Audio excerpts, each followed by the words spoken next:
that pool. So let's take a look on the left-hand side. All right, so that was Nilani. And she's coming over to the right-hand side. Oh, awesome. So it looks like she was actually called back into the pool way far away over there. So when the trainers, when they see, okay, you did a really, really good job, even in that little moment, even if it's not the complete behavior, we can always choose to go, good job, come back to me, get some kind of reinforcement at any point. So it doesn't have to be when they do a big jump like that. It can even be when they've just started to take off. So we want to say thank you in every little step of the way. Now let's see, so this is Katina. So she's our matriarch. And anytime you see our whales do these aerial behaviors, they're going to the bottom of the pool and using that peduncle to get themselves all the way up and out of the water. All right, so you can identify Katina. You may have been able to see the end of, oh, here's her again. At the end of her face, there's a little white dot. So that's how I can tell it was Katina coming out of that canal right there. All right. Now this pool's 26 feet deep. So that's how, and she's coming up again. Katina weighs about 5,800 pounds. And we know that because across, oh wow, she's going around. We know that, she's gonna do it again. Oh, a little baby one. Across the pool, there's that big metal rectangle. That's our killer whale size scale. So this is the pool that we weigh our killer whales in, which is pretty cool. So we ask them to slide up onto that scale. And of course, the whales are very long, usually over 20 feet long, so their tails will hang off into the water. Now we couldn't get an accurate weight that way, because that would be like if you or I put one foot on a sail and the other foot would just let sit on the floor. So we'll ask them to lift their tails up and out of the water, and they'll balance on their belly. So that's how we're able to get an accurate weight on them. Now these guys eat between 100 to 160 pounds of fish per whale per day. So we do have 5 whales here total. So we have the 3 females and then 2 males. So as you can understand, that's a lot of fish we get into our area every day. Now Laura's on stage over there, and she has what we call a tone box. So right after this behavior, I'm going to explain what she's holding right there. And we got some fast swimming going on. So killer whales can swim up to 30 miles an hour. They can go very fast. So you're going to see a little bit of this water come over the edge here. They do create a pretty good wave when they're going fast swimming like that. Now on the stage, that tone box that I was talking about, there's 10 different buttons on it and 10 different underwater sounds. So a lot of the time we are communicating with our whales using hand signals or body language, but we can also communicate with them by using that tone box. They know what each different sound means. So they hear the underwater sound and they associate that with a certain behavior.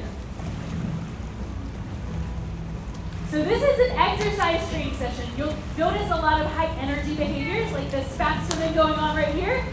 Oh, and we got a wave going right here. Oh yeah!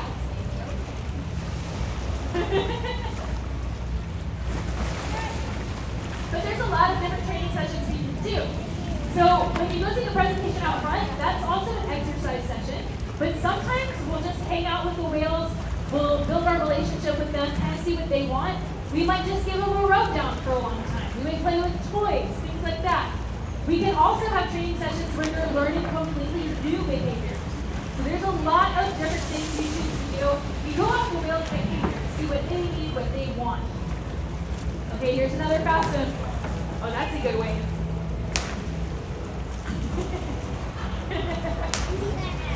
All right. Watch your bags, everybody.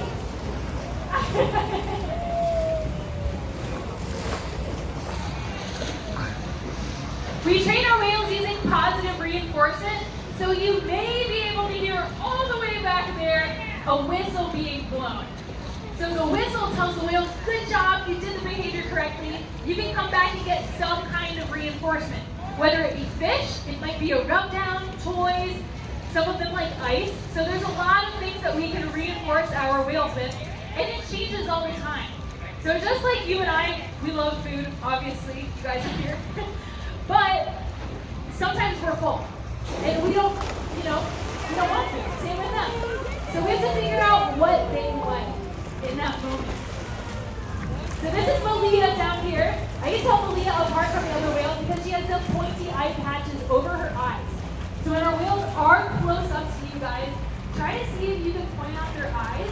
They're in front of and below the white eye patches on the sides of their head. And those eye patches are meant to confuse us and other animals into thinking that's their real eye. In the wild, if they have prey in their mouth, their prey might be trying to fight them back. You might try to poke them in the eye to get the whale to let them go. But they're just going to see the eye patch and go, I think that's their eye, I'm going to poke that. And so when they poke that eye patch, it doesn't actually hurt the whale. So it protects their real eyes that way. It looks like this is Nilani. Let's see who it is. So Nilani, in one of her eye patches, she has these 3 little black lines that kind of look like eyelashes. Oh, yeah!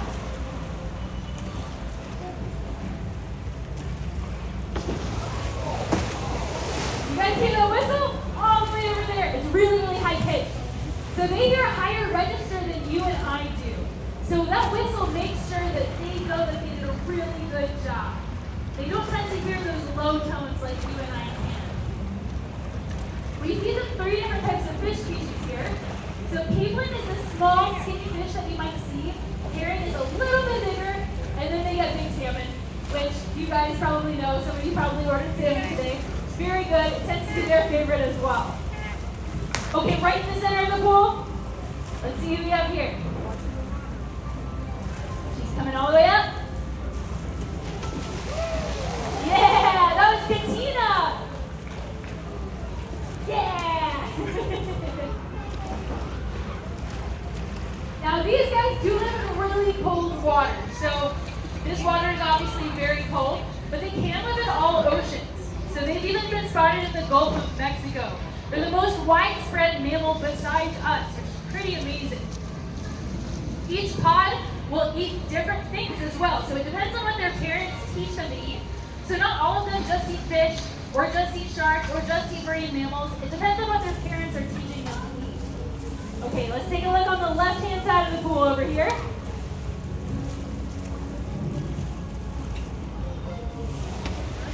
Yeah, that's Malia.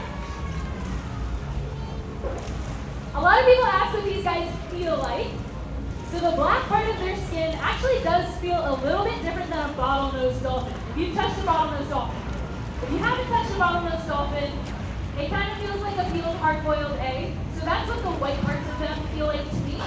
But the black parts have these little ridges on them. And they kind of feel like a squishy vinyl record. Right here. Yeah, you guys. Okay, so I think we might see a spy hopping behavior coming out here.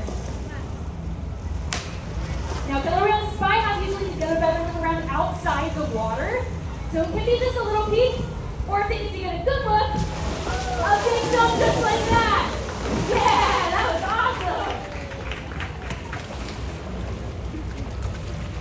Now that behavior we also call it kicker, and you can see why she kind of kicks her tail out underneath her right there. So each behavior does have a name as well.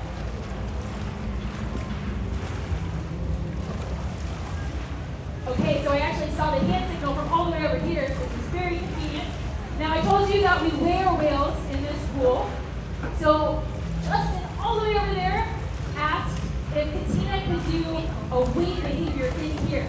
So you see Laura's over there getting the scale wet for her, and she's tapping right there to help her out. Katina's coming in right here. I think it's Katina, we'll see.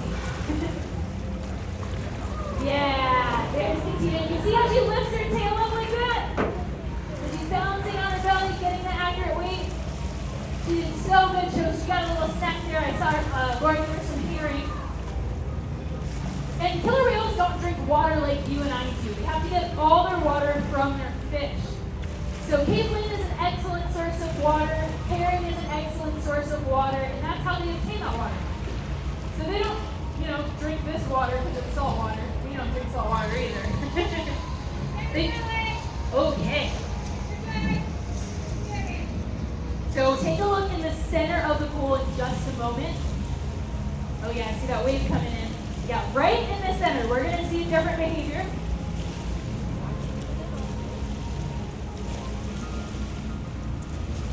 3, 2, 1.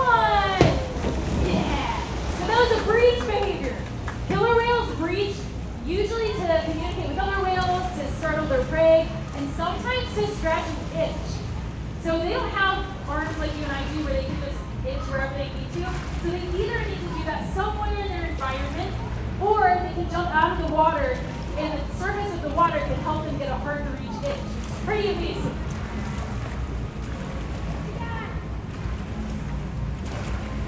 I'm gonna try to see if I can see a hit signal all the way back there. We train using positive reinforcement. So anytime our whales do a behavior that we're asking for, or something close to what we're asking for, we're gonna blow the whistle, we're gonna reinforce that. Awesome! Just like that. But guess what? Sometimes they don't want to do a behavior, and that's totally fine. Sometimes they might get confused, sometimes they might think something else is more fun. Sometimes they might need to communicate with each other. And we want to make sure that they always have a choice. So whether that's the behavior or even the training session. So at the beginning of a training session, we'll even ask if they want to communicate with or interact with us, or if they want to interact with the other whales. So we want everything to be a choice for them. And if they don't do the behavior, that's fine. We just give them a few seconds, let them think about it. We might try that behavior again, or we might totally just move on. Totally fine either way.